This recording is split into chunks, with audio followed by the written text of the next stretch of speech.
First line, this newspaper tries to bring to its readers the truth and nothing but the truth, full stop.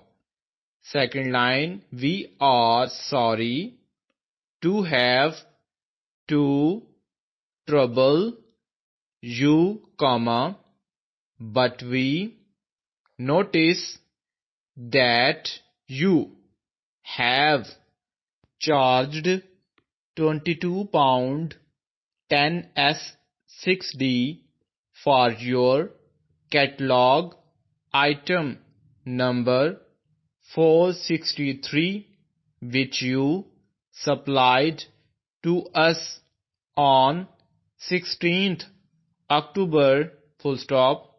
In your price list, the item is listed at £21 10s6d, full stop.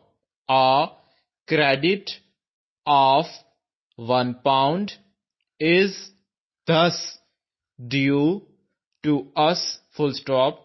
This is evidently an error in billing, full stop.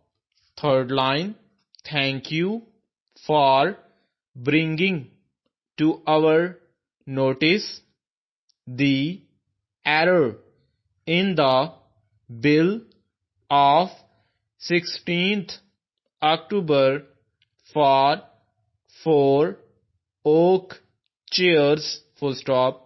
We are enclosing our credit note for £1, comma, and we apologize for the trouble to which we have put you, full stop. Fourth line, dear sir, comma, we are glad to know that you wish to be a member of our club, full stop. As manager of the club, comma, I wish you to feel at liberty to use our facilities until you are elected a member, full stop. Your name is to be proposed next week, full stop. Yours truly, comma.